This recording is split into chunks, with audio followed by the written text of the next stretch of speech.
Krish, towns like Severodonetsk and the town nearby, Lehman, it's reported tonight, are close to being taken by the Russians. And if that advance continues, it is significant in terms of the Russians' so-called second phase of this war, taking the Donbas. Yesterday, President Zelensky of Ukraine spoke about up to 100 Ukrainian soldiers every day losing their lives in Donbas. Now, the front line, of course, is hundreds of miles long, and these artillery duels continue along its length with an incredible amount of ferocity, as myself and our team here discovered firsthand this morning. The military section at Kharkiv Cemetery is a graveyard of two halves.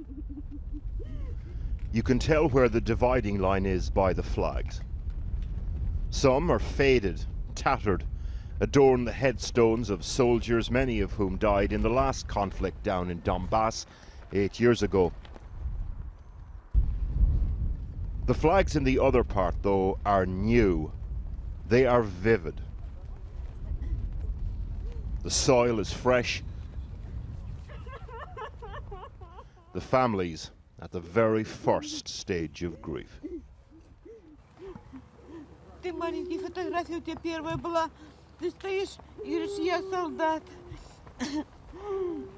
Потом присказка была, солдат ребенка не обидит. Что ж ты наделал, солдат?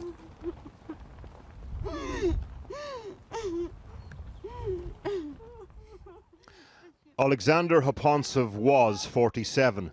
Was killed in artillery fire on Wednesday a few miles outside Kharkiv. His mother, Natalia, is not using the past tense.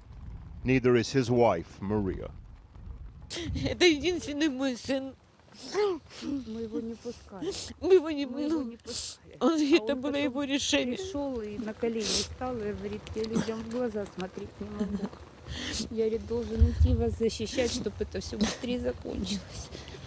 И я тогда сказала, что если ты считаешь, что так надо, то иди. Пошел. Это его жена, это вот его дочка. Он пошел воевать вот за нас, понимаете, защищать. Извините, пожалуйста.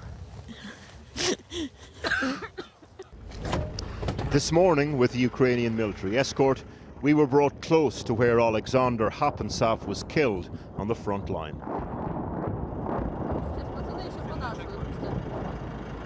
Good. Down in the Donbas, President Zelensky has said up to 100 Ukrainian soldiers are dying every day. But here, further north in Kharkiv, the artillery battle also continues to rage. The Ukrainian government says up to 3,000 of its troops have died in this war. The United States, though, for example, puts the figure at up to 11,000. The Ukrainian army have just brought us to very close to where that soldier actually died. It's notoriously difficult to get an accurate handle on troop losses on both sides, but just to give you an impression, the British Ministry of Defence's latest assessment is that the Russians have lost the same number of troops now as they did in the Afghanistan war, which would make the troop number losses on the Russian side about 15,000. The Ukrainians put that at double, about 30,000. North of Kharkiv, we drive to within a few miles of the Russian border. At the beginning of the war, these roads looked like this. Russian tanks as far as the eye could see. The hospital in Zolochiv was shelled multiple times in March. The UN's latest assessment, nearly 4,000 civilians have died in this war, and that number again have been injured. During the worst shelling at the hospital, the critically ill had to be taken to makeshift wards underground. On the 7th of March, everything changed at this hospital. The first two patients that arrived in were civilians who had been shot by the Russians just driving in their car.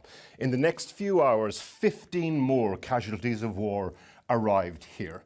Suddenly, this small regional hospital was a hospital on the front line.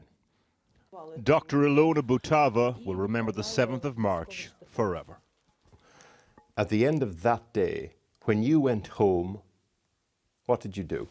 В той день я зібрала речі своїх дітей і відправила їх на Західну Україну. А сама залишилась тут. The Russian army was pushed back from Zolochev, but upstairs on the corridors there is no world in which that was the end of this war. Valentina's injuries are being treated with steel and pins. For Helena, though, it feels like the scaffolding around her life has collapsed. Що робиться взагалі? І я ж кажу, ну до того силу вибило, що не хочеться жити на світі білому. Back in Kharkiv, one family isn't a place to support each other. Across Ukraine and Russia, hundreds will be spending their mourning like this, and will do so for many more mornings to come.